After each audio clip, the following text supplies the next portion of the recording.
Сегодня у нас такая рабочая встреча организовывается по обращению жильцов по тем многочисленным вопросам, которые не были сняты вчера на общем собрании жильцов по улице Семена Данилова по факту пожара, прошедшую субботу в городе Якутске с участием представителей Главного управления МЧС России по республике Саха-Якутия.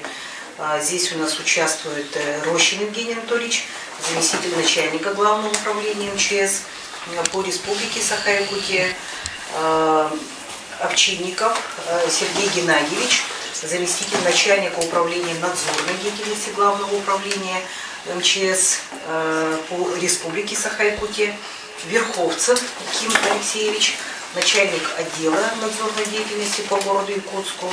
И тоже по тому, как мы с вами выработали коллективное решение 14 января по вашему обращению после посещения Департамента жилищных отношений о том, что необходимы психологи.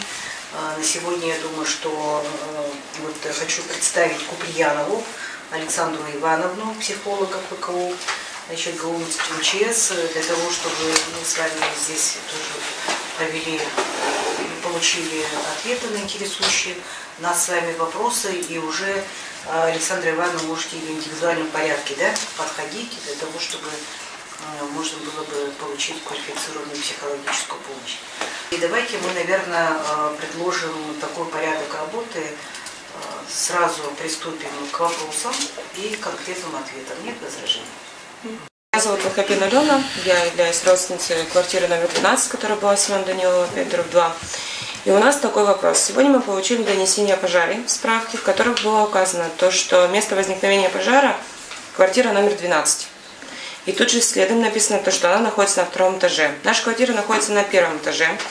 И нас интересует этот вопрос. То есть справка является неверной. Это одна из ошибок, которые были здесь, достаточно как минимум 3 этих ошибок, которые допустили.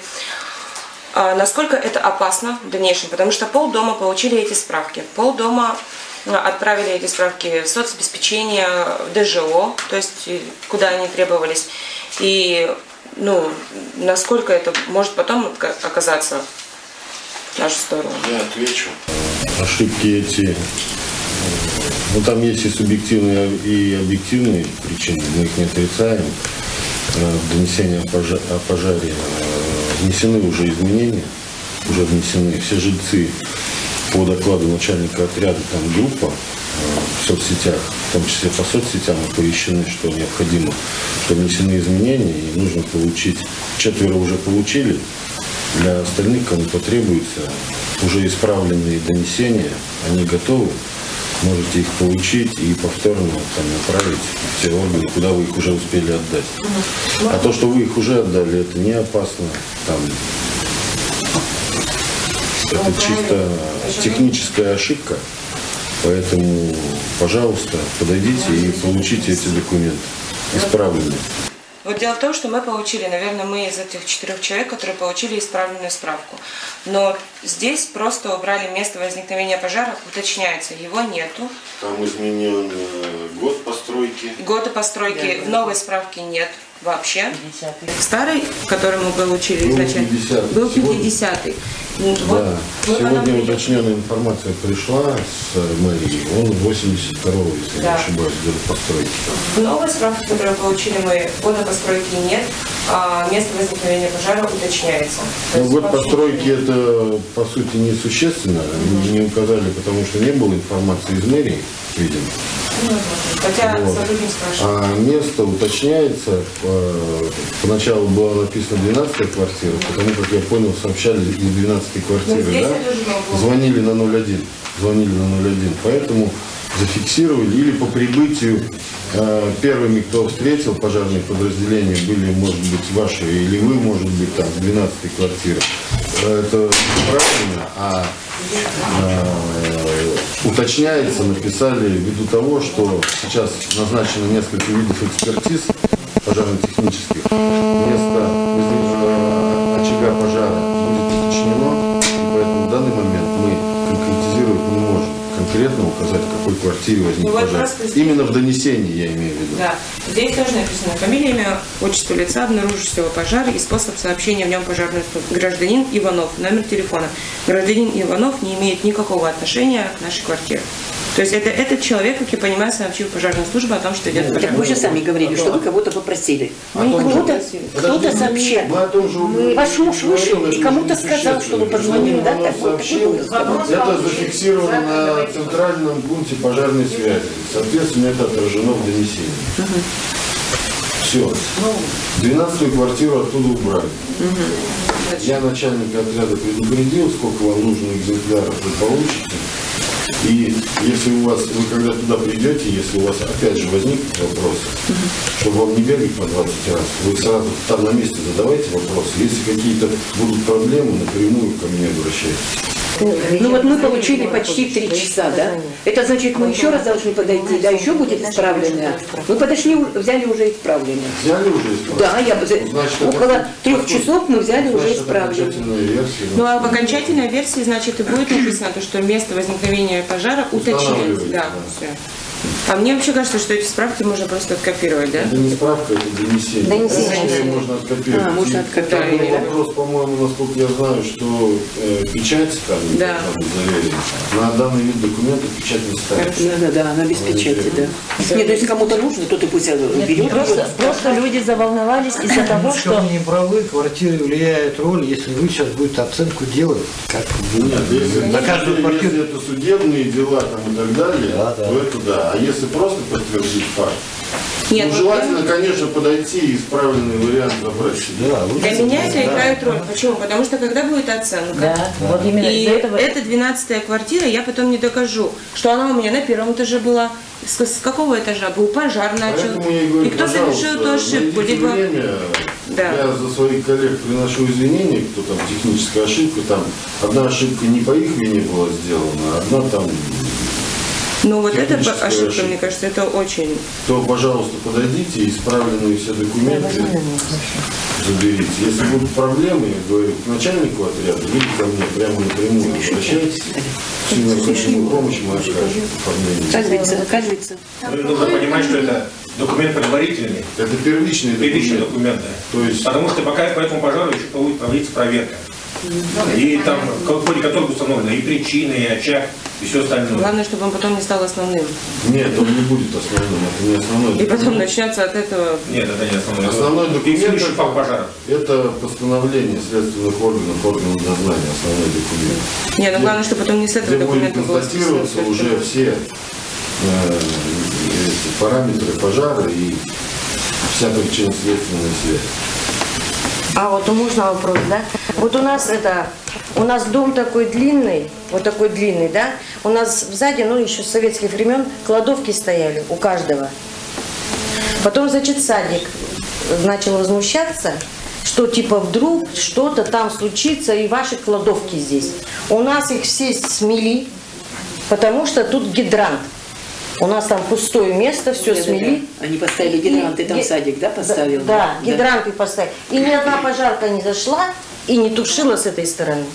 А когда я вылазила в окно, вовнутрь, горело-то вот над дверью, горело наверху, всего немного горело. Но почему-то, когда я хотела выйти через дверь, дым меня сразу сшиб. Я начала задыхаться. Это быстрое распространение. Да, но горело всего вот там. Потом оббежала дом, горело всего вот здесь. И все. Орала, тушите. Вторая пожарка это вот здесь стояла. Говорю, почему не тушите? Он говорит, приказа не было. Так и стоял. Это что такое? Ну, во-первых, я вот просто, я в панике была. Я хотела, если бы, я бы записала этот разговор. Да. У меня немножко другие сведения. Мы сделали нет, могли бы спасти. Да, все жильцы говорят об этом. Так, сейчас мной инициировано служебное расследование по данному факту пожара. Будут опрошены все участники, все очевидцы. У нас тесно по линии пожаротушения взаимодействие с органами дознания. Будет проведено исследование пожара и сделаны соответствующие выводы. Будет заключение комиссионное. Поэтому я просто предлагаю, не будем делать скоропалительных выводов, проведем служебное расследование, как это положено. Разберемся по времени, по хронометражу, по действию каждого должностного лица на пожаре. Потом будем делать выводы. Я хочу сказать, что было использовано 5 гидрантов и проложено 5 магистральных линий в ходе тушения пожара. Ну, не знаю, я Почему с переезжала. этого гидранта, если на этот гидрант не установили, значит, видимо, может быть, на это были причины. Может быть, он был заморожен. Не знаю, если Мы все знаем, какая была температура. Поэтому здесь нужно разобраться и скоропалительных выводов не делать. Мы проведем исследование пожара и проведем служебное расследование по данному факту. Впрочем, как мы и проводим по каждому пожару, такому повлекшему серьезные последствия. Хорошо. В течение ближайших 10 дней мы служебное расследование, я думаю, завершим. Я не знаю, моя квартира горела, до обеда все горело, и я уже потом приехала туда, а моя квартира еще полыхает, и никому не надо. Вот именно. Горит и горит. Пожалуйста, вопрос. И пусть горит. Был все на равно. месте пожара, гидрант находится прямо на магистральной линии, извините, к 9-этажному дому. Действительно, никаких подключений не было. Но я понимаю, что есть определенные ситуации, которые не дают возможность пользоваться. Но тем не менее, один вопрос у меня все-таки остался. Этот пожар не первый. Вспомним Промышленный округ, вспомним Пионерскую улицу, вспомним Борисовку. Неужели действительно проблема с гидрантами, где нет давления, очень сильно влияет на пожаротушение очага? Вот здесь Конечно, влияет. Почему их не исправляют? Давление в гидрантах, если говорить техническим языком, среднее давление гидрантов в повседневном режиме для хозяйственно-питьевых нужд это примерно где-то 3 атмосферы. Для пожаротушения на насос мы минимум должны подавать порядка 6 атмосфер.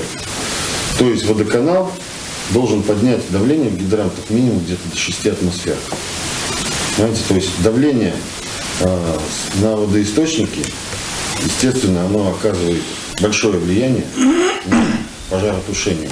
То есть мы понимаем, если говорить о гидравлике, потери напора в рукавах, магистральной линии, там на каждые 100 метров там, магистральной линии мы теряем плюс 1 атмосферу, да, и так далее, и так далее. Это простая математика, ну и считайте, что мы получим какое давление на насадки ствола. То есть, естественно, влияет существенно. Влияет. У меня в кладовке бы столько вещей бы сохранено было тогда. Что снесли? То есть нету, Поэтому я говорю, здесь межведа нужно нету, да? предметно, очень скрупулезно разбираться. Вот так вот мы в кабинете оценку каждому должностному лицу пожаре. Я не делаю, я просто спрашиваю, межвед есть водоканал? Влияет, конечно. У нас Когда есть, пожар к вам подходит, обычно же звонят у нас есть водоканал. взаимодействие с водоканалом. С центрального пункта пожарной связи водоканал был звонок с требованием поднять давление в хозяйственно-питьевом водопроводе. Ну, какие-то действия они, наверное, предприняли. Существенно они давление поднять не смогли. Наверное, у них на это тоже есть. Спасать меня. То есть мы работали, исходя из тех условий, пожарные подразделения работали то, что есть. То есть по максимуму. Ну, а с вашей оценки, дело в том, что если брать Пушкина 18, тоже пожар такого же плана был, но там умудрились спасти весь дом. А здесь в данный момент могли спасти? Много пожаров, где эти двухэтажки пожарные подразделения стояли. То есть здесь развитие. Я вот сейчас вот занимаюсь, я уже лично опрашиваю личный состав. Там есть моменты, которые осложняли тушение, то есть не то, что они осложняли, они способствовали развитию пожара.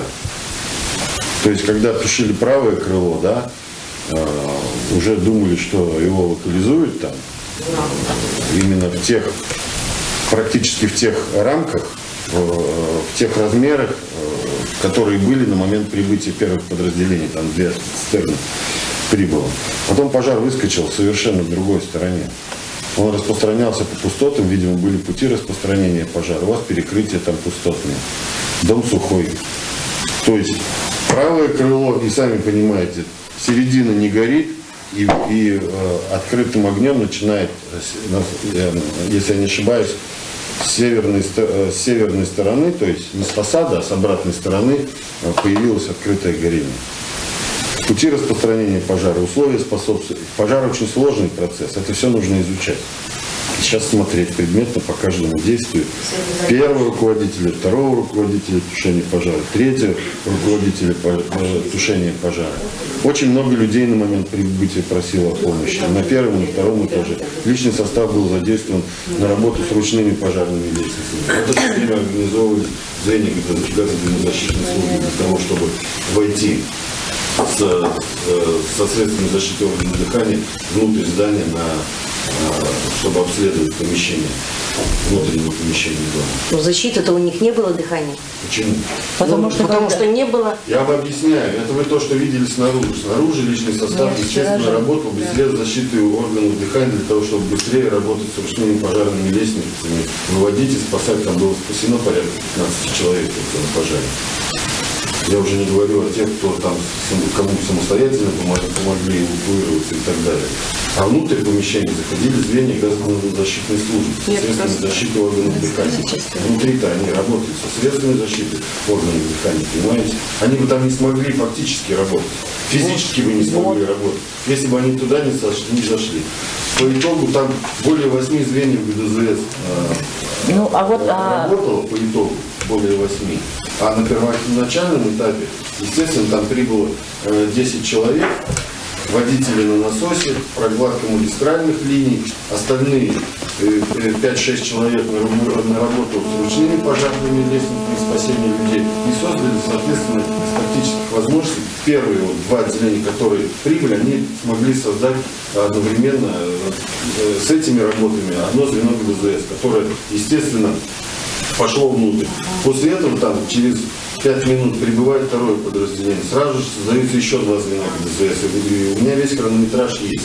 Если вы хотите более подробно ознакомиться с ходом тушения, все это у нас есть, вы можете также мы достояли, не видели этого. Даже в справочном виде все это можем. Прямо бегали, да. Как будто, это мы стояли, смотрели, как горят наши квартиры. Извините. То, что мы нажили за столько лет, мы вступали в кредиты и так далее. Да? Так работали, как вы сейчас нам рассказываете. Да, я прямо стояла и говорила, вот 2 комнаты мои горели, одна не горела, я же им подходила даже через это все и сказала, потушите с этой стороны и с этой, я же стою. Они вообще там не тушили.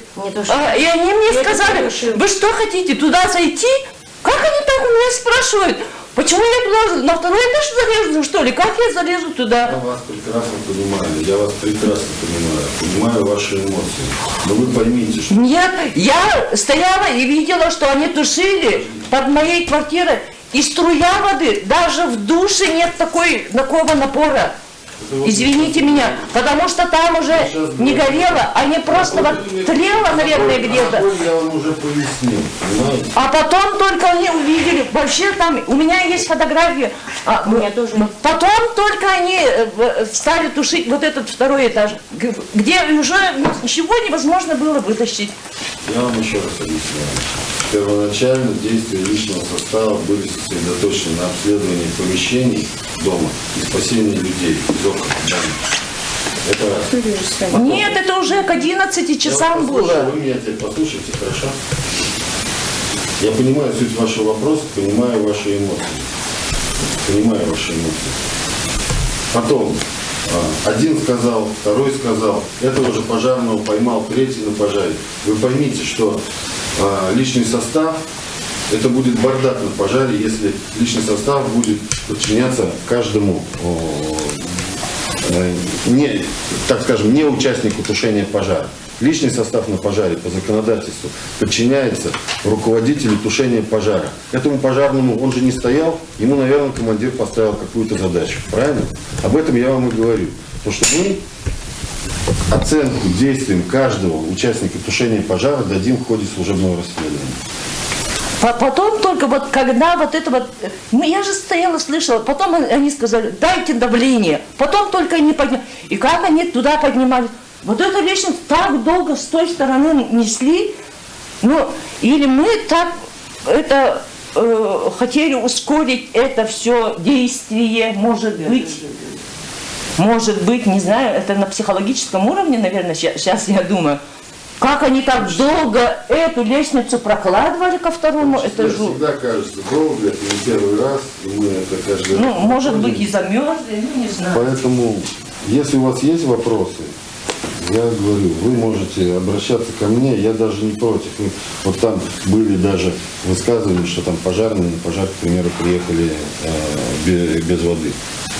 Такого просто не может быть. Такого просто не может быть. Я готов вас даже пригласить в пожарную часть, и вы можете посмотреть, как служит пожарная часть. С момента заступления на дежурство, когда при ней ведется приемка техники, когда проверяется исправность всего оборудования, снаряжения, защитных средств, наличие огнетушащих средств в том числе. Вчера также я услышал вопрос там про пену. Здание 5-й степени огнестойкости пеной не тушится. Древесина пеной не тушится. В основном тушится это все водой. Но вода только в гидрантах, а на машинах там машины выезжают без воды, да, Почему? совершенно? Машина прибывает, и первые стволы были поданы от емкости автоцистерны. В автоцистернах есть вода. Есть разные маркировки автоцистерн. Там, если в средней полосе там используется от 2,5 до 2 кубометров, да, там, до 7 до 8 пожарная машина может вывозить. У нас в среднем по гарнизону где-то 5 кубов. Это вот, ну, средняя цифра, у нас много техники, я так скажу, средняя где-то 5 кубов вывозит. Это работа двумя стволами Б, если работать, примерно на 10 минут хватает. Это как раз на то время, когда пожарные в это время прокладывают магистральные линии и начинают к исходу воды в автоцистернах, они начинают работать от магистральной линии. Такой тактический прием практически везде применяется. Ну, у нас гидрант-то у нас за домом, им же не воспользовались. Ну, может быть, он заморожен был. Может быть, туда проехать они не смогли. Нет. Ну как не проехать? Может быть, он был не зарегистрирован еще в планшете, справочнике водоисточников, так как он новый. Понимаете? Ну это не новый. Или, может быть, были какие-то другие объективные причины. Поэтому я вам говорю, в ходе служебного расследования мы с этим совсем разберемся. Я вот себе записал, даже пометку сделал по поводу нашего гидранта. Да. И сам лично это все проверю по поводу, почему не использовали этот именно пожарный гидрант, который вы говорите возле 9-этажки. Так? И детского сада. Напротив дома? Почему 9-этажки? За домом. Между детсадом По поводу машина не проедет. Там какой-то у нас мужик спрятал гараж огромадный, видели? Да. Стоял большой. Пришел эвакуатор огромадный. И его поднял, снял и вывез. То есть для машины вашей места было много. Там гараж это лето, 3 года тому назад, что ли было, да? Я помню, что этот вывез этот гараж обратно. Коллеги, вопрос поступил. Жилые помещения, живут иностранные граждане. Она же в шаговой доступности от дома стояла. Она вообще правомерна там стоит, да? По пожарной безопасности? Вот сказать точно не могу, потому что надо здесь уже выяснять по расстоянию, все остальное. Соблюдено предпожарное состояние, соблюдено разрешенный вид использования, соответственно, не соответствует. Потому что я вам по этому поводу рекомендую вообще обращение, если вы хотите официально ответить, тем более, чтобы федеральный государственный пожарный надзор, вот, хотя бы даже в лице Сергея Геннадьевича принял меры, официальное обращение написать на имя начальника главного управления. Безопасность, по моим, да, я не профессионал, она стоит очень близко. Стоит. Хорошо, на заметку руководства управления взяло обращение. Но все равно обращение напишите. Да, мы вчера я этот же вопрос задала, когда было собрание, и Владимир Юрьевич сказал, что по всем округам, вот где пожарные, они все будут Ким Алексеевич вчера участвовал, поэтому я надеюсь, что вы взяли на заметку. Да. Или как предложение я могу сказать, чтобы пожарные или пожарники, как правильно, чтобы они знали, все гидранты, расположенные вокруг, где основные гидранты стоят, да, чтобы они там не ходили, искали, как в нашем случае, да, и так долго тянулись к этому гидранту. Потому что есть же проверки, например, в образовательных организациях и так далее, перед началом учебного года. Такую мощную проверку проходят. Они, мы сами там трясемся, да, сегодня МЧС приходит, все делаем, все вот эти вот пожалуй, все знаем же, все план и так далее. Почему простой народ это делает, а сами вот эти вот, да, хоть гидранты где даже стоят, да, чтобы они знали наизусть. 2 раза в год эта работа ведется. 2 раза в год в весенне-летний период и в осенне-зимний период проводится изучение района выезда. У каждого подразделения есть район выезда. То есть улицы, объекты. И в том числе проводится проверка наружного противопожарного водоснабжения. То есть все гидранты, которые находятся на учете, личным составом по той части в районе выезда, которого находится этот гидрант, проводится проверка. По результатам проверки, если он неисправен, там направляется соответствующая информация. Соответствующий орган, в том числе в мэрию, в зависимости от принадлежности этого гидранта, он может быть и объектовый. Понимаете? Эта работа ведется. А вот конкретно по этому гидранту, о котором вы говорите, это, да, это вопрос, мы разберемся. Числится он вообще в справочнике, кем, когда он был установлен, кем, когда он был установлен этот гидрант. Детский сад, естественно, потому что чтобы они пройти санпин. Мы все эти вопросы, мы конкретно посмотрим. Детского сада тоже была какая-то проверка. Но видишь, был ли он исправен, они про него и не знали. Нет, ну каждый год они перед началом учебного года проходят. Ну вот с прошлого года именно у нас на классе личного пожара. Буквально, как я узнала, еще до Нового года, да, семья погибла с ребенком. Да всегда их было столько. Пожары двухэтажных домов, особенно в зимний период, это вообще бич для гарнизона. Это они горят каждый год. И в зимний период особенно, потому что люди начинают пользоваться и обогревателями, может кому-то там и центрального отопления не хватает. Вот. Отдельно можно разговаривать о, так скажем, о лицах с пониженной планкой социальной ответственности, да, которые употребляют и так далее, и так далее. То есть причин и условий-то их может быть много. Вот этим всем нужно, естественно, заниматься в рамках обучения пожарной безопасности. В взаимодействии со всеми органами, и с мэриями, и с управами, и с органами соцзащиты, и федеральным государственным пожарным надзором. Тут нужно как-то управляющие компании, да, территориальный орган с управами и с старостами домов как-то какую-то работу провести. Ну, как совет, да, на будущее. Ну, а безопасность, да, вы уже говорите раз 10 лет. Нет, это проверка как объект. А профилактическая работа, она проводится, и работа постоянно идет. Ким Алексеевич. Ну, допустим, я не уверена, что в каждом квартире все знают, что как нужно этот пожар. А скажите, нет средств, которых можно вот дом побрызгать, чтобы он не так полыхал-то? Ну, какое-то средство. А и защитный состав средств, конечно, ну, а почему вы тогда эти дома не побрызгать-то? Это вы... Ну, раз вы знаете... Нормативного требования, обязательного требования, такого нету. И все вы побрызгали, чтобы не горело-то так шибко. Это называется огнезащитная пропитка. Вот. Она требует соответствующих финансовых затрат. Поэтому мы идем дальше. Сразу у нас стоит вопрос, кто должен на это тратить, да? Сами понимаете. Ну и дальше вся цепочка вопросов. Как кто-то, мы это где живем? Кто ты должен тратить? Мы же налоги платим. Ну там большинство квартир у вас приватизировано, частные. Ну вот, за квартиру мы же налоги платим. Как Сергей Ильич сказал, вы оплачиваете оплату. То есть обязательно, вот у вас дом 5-й степени огнестойкости.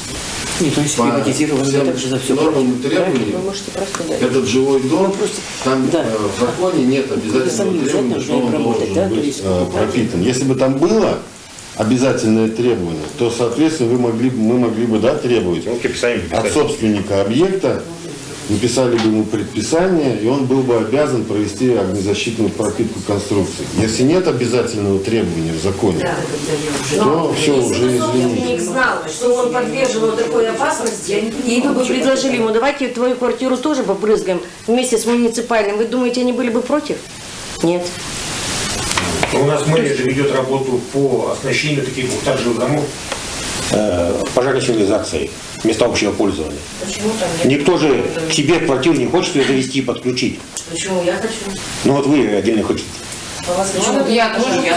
А вот так вот, когда мы выводим, ну, то есть город выводит, городской округ выводит сигнализацию, места общего пользования, не так много желающих подключиться к ней. И первый раз слышу. Свои извещатели подключить к общей системе.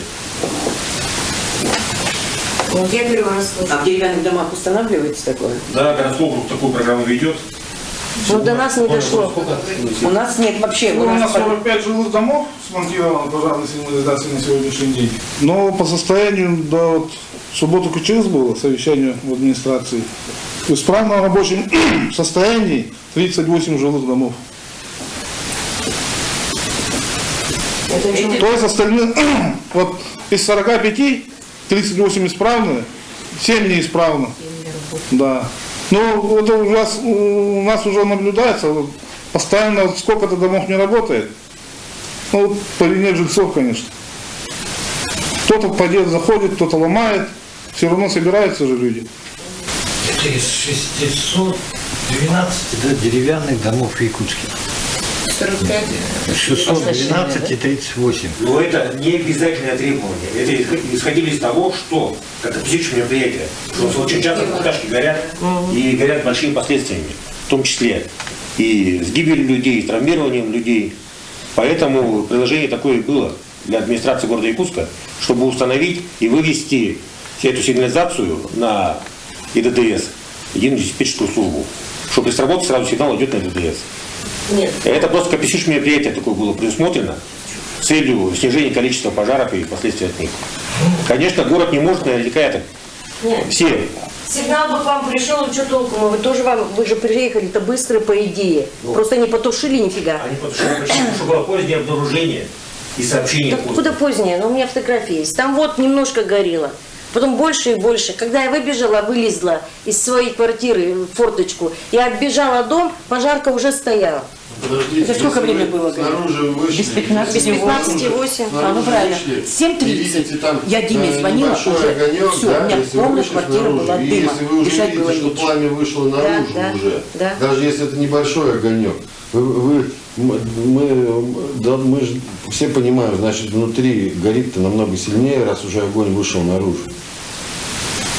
Раз огонь вышел наружу, значит, внутри уже развитие пожар получил существенное развитие.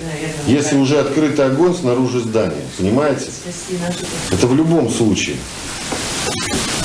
Когда отключил дом, дело в том, что может из-за этого проблема была. Дело в том, что электричество же сразу надо отключать. Сейчас я вам не скажу, во сколько. Я так понимаю, Я вам уже не скажу. было. 7:30 уже не было. Без 15,8 я посмотрела, было время. В 7:30 было. Потому что за мной должен был шофер приехать. Где-то через 5 минут отключили свет. Вначале я заморгала, а потом отключили. все понятно, 7:50 где-то. Да. Ну, достаточно быстро, но тем не менее поздно. А сейчас в связи с такой трагедией, да, это уже не первая трагедия, какие будут приниматься меры? Ну вот уже здесь реально трагедия произошла. Рядом соседи живут. Смотрела сегодня деревянный дом. Ситуация в один, я не знаю, чем она закончится. И там 4. Я просто хочу спросить, что делать? Сейчас трагедия произошла, все органы власти сейчас будут заниматься этим, но там же и другие дома. Как бороться? Я вот честно скажу, я удивлен только одним. 5 лет проработав с Арсеном Сергеевичем, до этого проработав в Неринге, улица Чурапчинская, извините, при всем там хорошем главе города Неринге, он умудрился весь деревянный фонд поставить на вот эту сигнализацию. Благодаря этому там достаточно жестко работает в этом плане, хотя не всегда удается. Я имею в виду только город, улица Чероптицкая, деревянный район. А что делать-то вот в данной ситуации? Извините, нисколько не умаляет ваше как бы, служебные правила тушения этого пожара. Ну, ребят, ну так посмотреть, 15 лет мы горим. И ничего сделать с этим не можем, не смешно. Согласитесь? Какие-то новые. Но при этом выносился вопрос на комиссию по этим делам, да? Конечно, каждый пожар рассматривается. Ну везде, то же самое, везде практически. Нет, вот если сейчас вы выявите, что тот гидрант, он как бы это, ну как бы и не рабочий, или какой-то он там, когда нам говорили, что все у нас поснесли, да, и сказали, что вот при пожаре мы были уверены, что раз вода так близко, но мы так не сгорим все. А говорю, у меня дадут, моя квартира. Думаете, что такой пожар можно потушить от одного гидранта? Да почему? Вы же оттуда тушили, если бы еще оттуда тушили. 5 гидрантов было использовано, 5 магистральных линий проложено. Это был самый ближайший, он 5. оказался не использован. Ну, смотрите, почему не использовали? Как Евгений Анатольевич уже сказал, значит, его по какой-то причине, была причина. Кто будет нести ответственность? Нет, была причина, да? Может быть, он не был на учете. А не был на учете почему? Потому что установлены на той сетях. Возможно, он на тупиковых сетях, который не даст вообще водоотдачу соответствующую. Ну, у нас строители, они сначала ставят, потом уже проект смотрят. Его уже недавно поставили. Это должен То есть недавно я уже не могу сказать. устанавливать. Ну вот я говорю.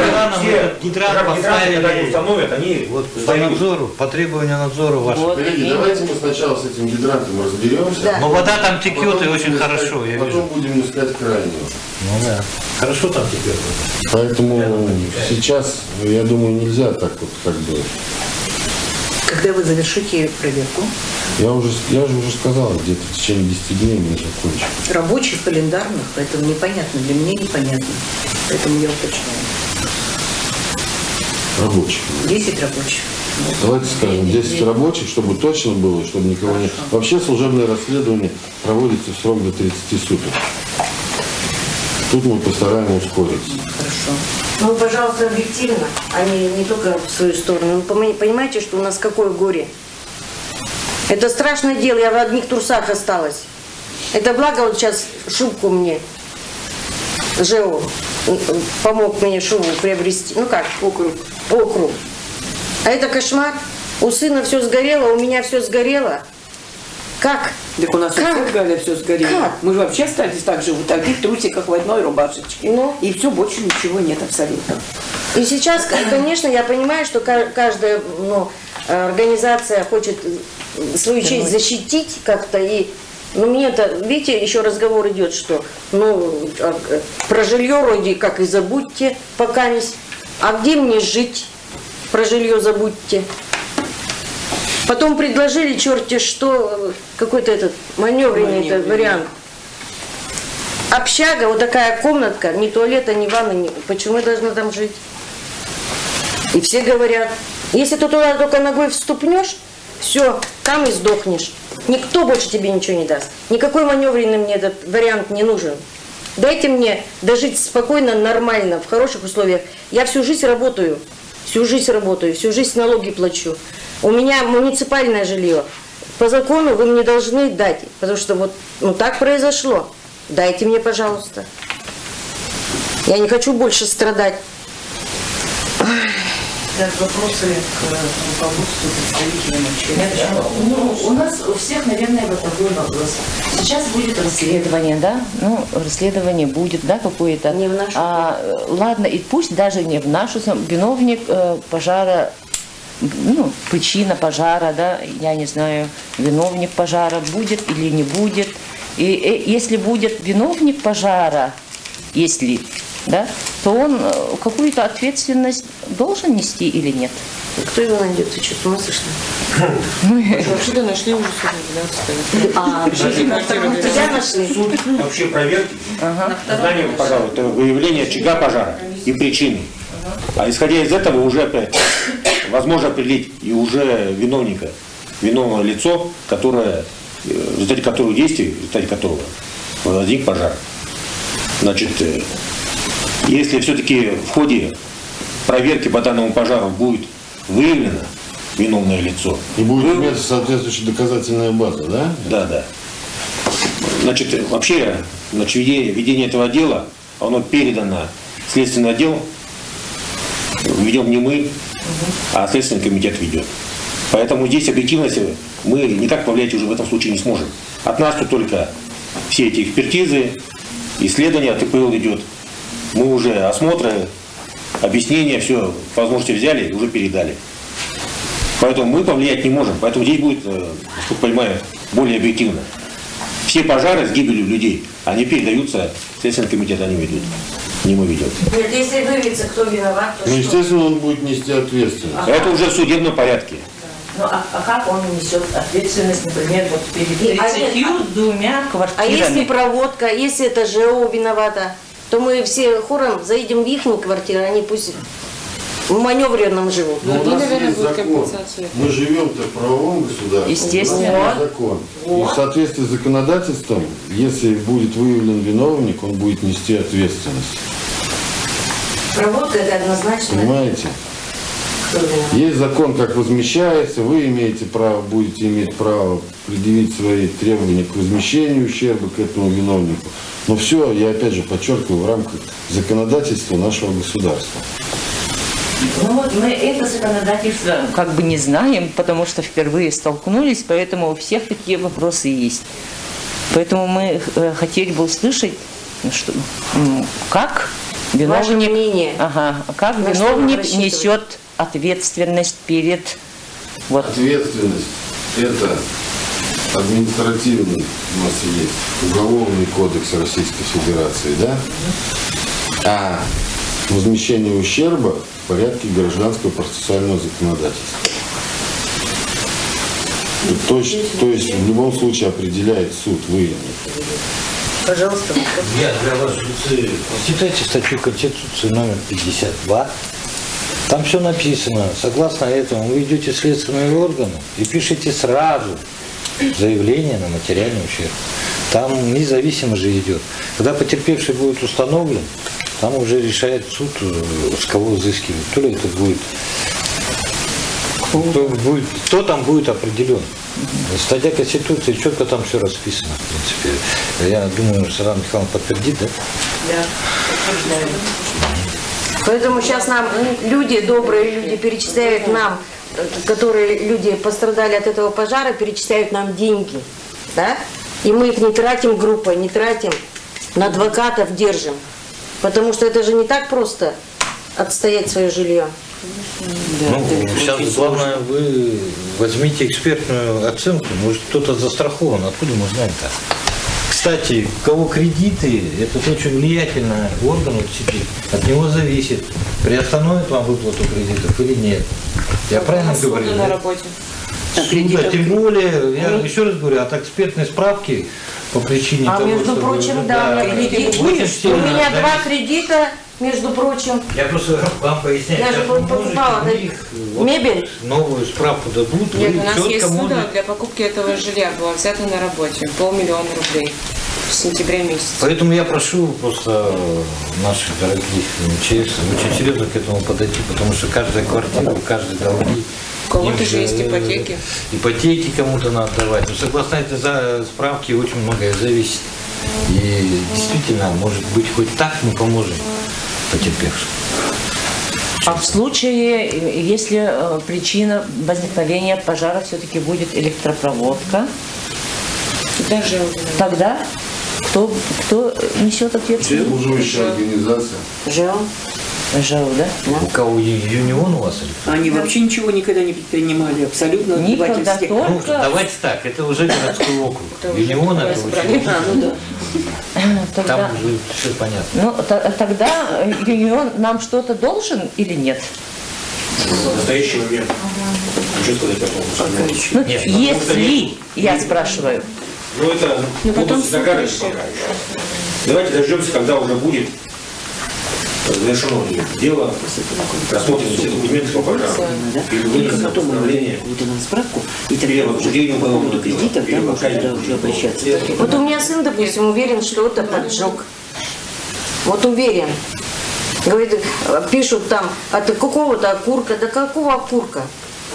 Натуральный поджог. Он обладает какими-то специальными знаниями? Нет, он просто говорит, что это поджог. Ну, это домыслы, понимаете? Ну, это брызнул. Потому что назначена же экспертиза и пожарно-техническая. Да, это вы вчера нам объяснили, да, что взято это на какой-то... На ЖКЖ. Да, это самое. Но, естественно, мы будем... У всех доводы, конечно. У всех доводы. Мы же уже не спим третьи сутки. Все время об этом думаем. Эксперты это лица нет, независимые. Ни от нас, ни от следственных органов. Не, ну Винокурова, извините, вы что сделали? Вы же сказали, поджога не было. Следствие закрыто. Человек, 2 погибло. Правильно? Один даже выбраться не мог. Но там был поджог, но следственные органы это закрыли. Свидетели были. Дома первый подъезд сначала подожгли, а потом второй. Но это дело закрыли. Ну, это вопрос к следственному органу. Я же вам уже говорил, что по всем пожарам с гибелью людей ведут следственные органы. И мы видим материалы.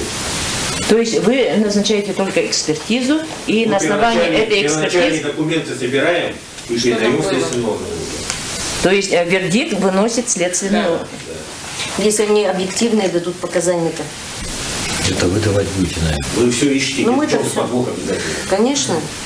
А как бы, вы бы не искали, когда всю жизнь прожил, всю жизнь здесь проработал, приехал сюда с Урала диплом отрабатывать, так и остался. Здесь семью завел, здесь детей нарожал. Все, что нажил, и все сгорело. Естественно. Вы нас тоже простите? Не, я вас понимаю, вполне понимаю. Ваше эмоциональное состояние. А гидрант был рядом. И главное, если бы кладовку мою не снесли, ну хоть часть бы там что-то осталось. Ну, по гидранту, наверное, уже пора ставить точку. Нет, я уже сказал, пройдется проверка. Тогда будет все ясно и понятно. Ага. А сейчас только домыслы. Хорошо. Ответы на эти вопросы, как закончится вот экспертиза и так далее, мы можем вот это узнать? Вы имеете право, как пострадавшая сторона, ознакомиться. Ага. И эти сроки, да, где у кого узнавать? Все, кому интересно, могут ознакомиться с итогами проверки. Или мы можем... Или в процессе с материалами могут уже... Да, вы можете от себя какого-то представителя назначить. Я полагаю тогда, что мы синициируем обращение от имени уполномоченного по правам человека в республике в адрес руководства ГУ МЧС. И итоги проверки вы представите наш адрес. Мы потом доведем до вас. Согласны? Телефон следователя есть, можете записать. Соберем вас здесь всех и... По каждому пожару вот какой-то... Какие предложения обычно бывают населению тогда? Или что-то вы конкретно городскому округу или там ТСЖ и так далее, какие-то требования или предложения, или какие-то новые какие-то подходы, я не знаю, пишите или говорите? Значит, раз в квартал проводится анализ пожара. Выясняются причины, места возникновения, погибших, кто погибает в первую очередь, по чьей вине возникают эти пожары. Исходя из этого, уже вместе с органами местного управления вырабатывать какие-то решения. Нужно обратить особое внимание на эту категорию, или на этот округ определить, или на эту управляющую компанию. Рассматривается на комиссии по чрезвычайным ситуациям городского округа, и там уже протокольно они принимают решения. Ну, какие конкретные решения бывают? Вот меня вот это вот меня интересует. Конкретные решения. Вот какие? Да. Я не знаю. Выплатили компенсацию. Да. Вот, вообще вот это меня интересует. Конкретно что? Нет, вы хотите информацию именно по предупреждению, какая работа ведется, или именно по углу компенсацию? Нет, по результатам вообще какие конкретные меры? Давайте по Пионерской, как где погибли Вот 4 людей. Там результат есть. По Семену Данилова. В тот же день, 15:00, в администрацию проводили КЧС. Я там внес свое предложение именно по монтажу пожарной сигнализации в жилом фонде муниципальном, деревянном жилом фонде. А также работу, усиление работ округов, ТСЖ, управляющих компаний по профилактике, предупреждению пожаров с гражданами, проживающих в таких домах. Протокол КЧС получили. В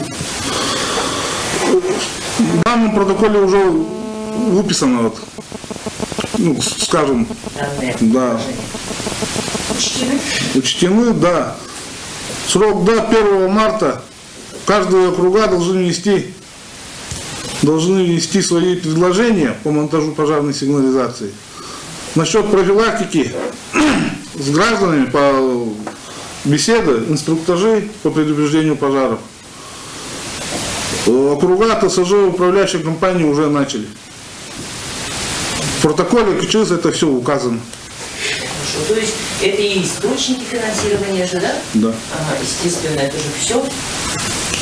Это я забегаю вперед на будущее для того, чтобы люди, население не страдало, как мы, например.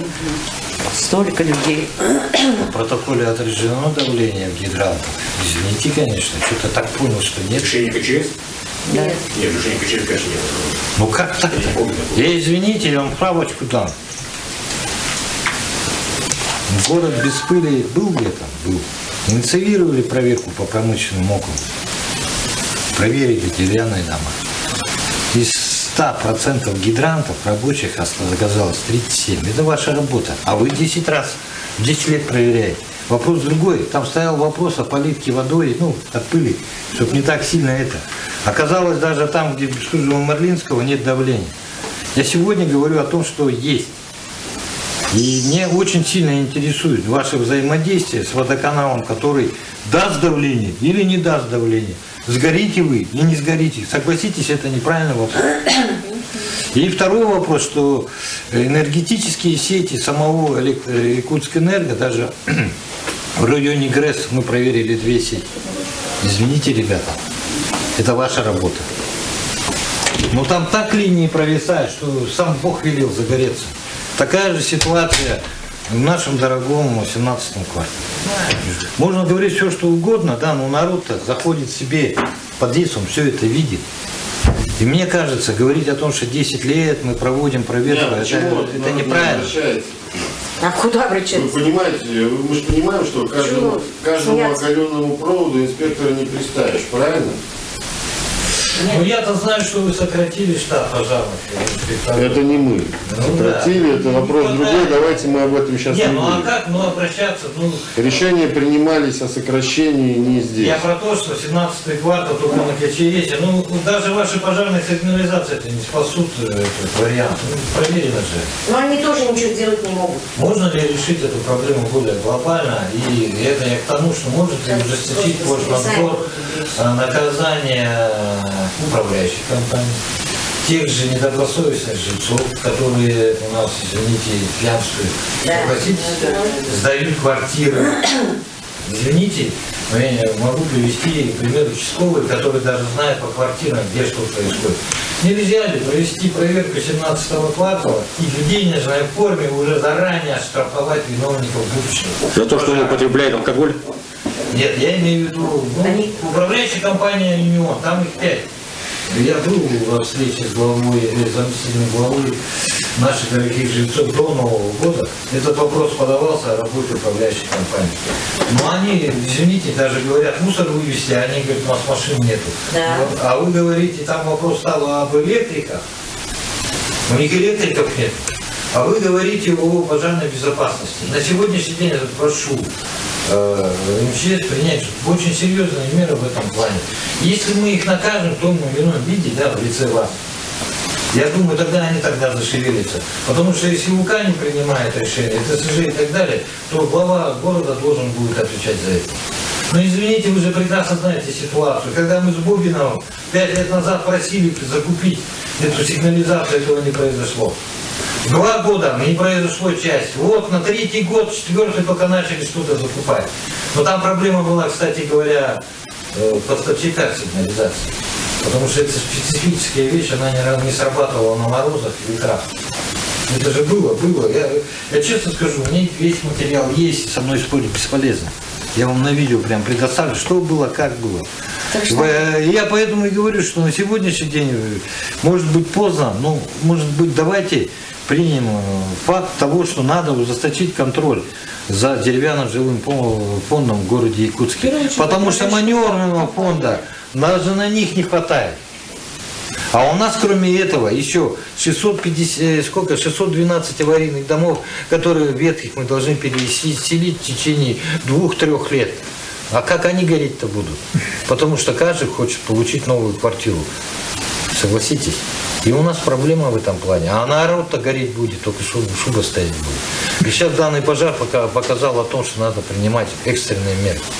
Это мое выступление короткое. Я прошу просто ужесточить прямо регламент. Вы же можете, я же знаю.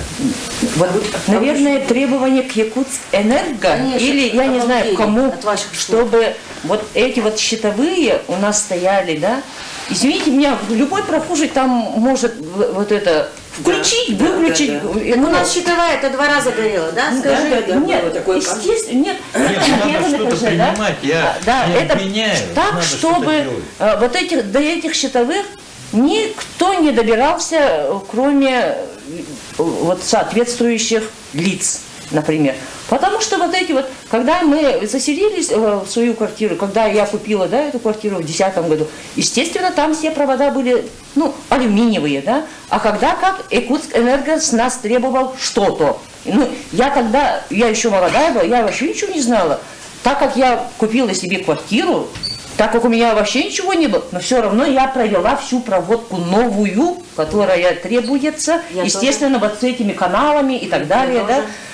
А, извините меня, на улице-то, с коридора-то все равно стояли проводки старые. Потом через год они сменили во всем доме же, да, по-моему, сменили. Вот эти вот на счетчиках поставили вот это вот наклейки там, да, что за... Кстати, вы там должны были принимать участие, вы же знаете. Ну, через 2 года, я не помню уже, да. А потом вот эти вот щитовые, да, включают, там несколько квартир потушились. И мы сидим, думаем, ой, свет погас. Ну, потому что они там ходят и хотят выключать. Я и говорю, потому что он, во-первых, стоит совершенно открытый, он не закрывается. Нет, он прямо на лестничной площадке же у нас стоит. Кто угодно там щелкает, ходит. Ну, проходит человек. Да вот с улицы заходишь, а вот сразу щиток. Потому что вот так вот. Вот так вот можно. А поэтому я все время, потому что моя квартира перед прямо пролетом этим лестничным, поэтому я всегда выходила с фонариком и смотрела, они потушили мне или свет сам ушел. Это всегда так было. И я так же включаю. Всегда. А потом вот этот щит на 1-м этаже сколько горел? Да. Это же ужасно. А еще вы знаете, вот, например, главные квартиросъемщики, которые имеют еще жилье, да, они... Допустим, вот они снимают, те, которые снимают квартиры, они запускают таких людей, которые действительно, чем они занимаются. Вы знаете, вот сколько я видела, вот у нас, например, если были такие квартиры, вы знаете, они же пьют. Я не знаю, почему уже таким людям доверять это жилье и пускать таких людей в квартиры. Ну, это уже не наше. Вот поэтому переходим уже перешли к поступлению. Да. Поэтому мое предложение ужесточить, я не знаю, или внести какие-то предложения Якутск-Энерго, которые требуют с нас, жильцов, что-то. Пусть они сделают вот эти электрощитовые или что-то, я не знаю, как они там называются, закрытыми какими-то, чтобы выключали только сами вот эти вот электрики из ТСЖ, с управляющей компании. Потому что, потому что вот эта вот белая штука, которая вот эта вот включалка-выключалка стояла, потому что она уже горелая была, не белая, а черная. Потому что я все время боялась, все время же пожары были, мы же тоже люди все время слышим, из электропроводки всегда причина бывает. Всегда жили так на пороховой бочке, всегда. Не 40 градусов, а 50. Пожалуйста, еще есть выступление? Это все уже понятно. Хорошо, тогда мы завершаем встречу. Тогда спасибо за участие, за информацию. Спасибо вам. Ждем результаты проверки. Да, ждем результаты проверки.